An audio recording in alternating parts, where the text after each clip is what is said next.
Would you state your name for the court, please? Oliver James Hampton. Thank you, Mr. Hampton. And Mr. Hampton, what is your current place of residence? Woodland Cemetery, Scarborough, North Yorkshire. Thank you, Mr. Hampton. And Mr. Hampton, what is your occupation? I'm a corpse. A corpse. Aye. Thank you, Mr. Hampton. Mr. Hampton, I can appreciate this must be extremely difficult for you, but I'm going to ask you to cast your mind's eye back to the evening of the 29th of June, 2009. To the best of your ability, Mr. Hampton, would you describe for the court, in your own words, what exactly transpired on that evening? I was resting in my coffin, as I usually do that time of night, when suddenly I heard shoveling up above. My coffin were hoisted to surface and opened. Then I was flipped over on my stomach and sodomized brutally. Would you care for some tissue, Mr. Hampton? No need, I've got no tear ducts. Understandable. Mr. Hampton, before you were, as you say in your own words, flipped over, were you able to recognize the man who attacked you? Aye, it was Jimmy Savile. Jimmy Savile. Aye. And was this the same Jimmy Savile from Top of the Pops? No, it was the kiddie fiddler. Yes, Mr. Hampton, but as you know, they are one and the same.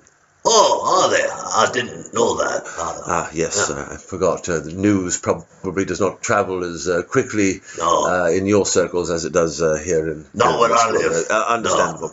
No bother. Mr. Hampton, this attack took place in 2009. It is now 2017. Would you explain for the court why it was you took so long to come forward with this information? I was afraid it would ruin me death.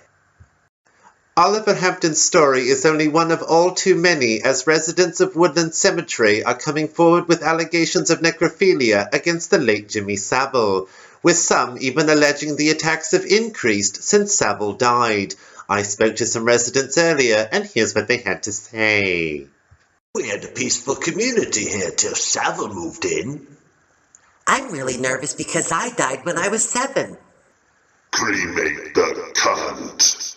Savile's attorney, Lucifer Rising, has a different opinion. We are taught in this country from a very early age, in all schools, or at least should be, that necrophilia is a relationship, for lack of a better word, between two people, one of whom is dead. Now, everyone knows this, that's a given. Any child in the street can tell you that. But what is sadly too often overlooked, sadly, is that the other person must be living. It is a life and death situation, literally.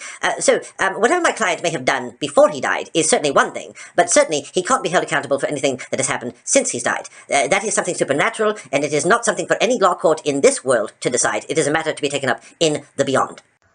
One thing is for certain, there's very little resting or peacing in this place where people come to rest in peace. From Woodland Cemetery in Scarborough, I'm Melanoma Hijab.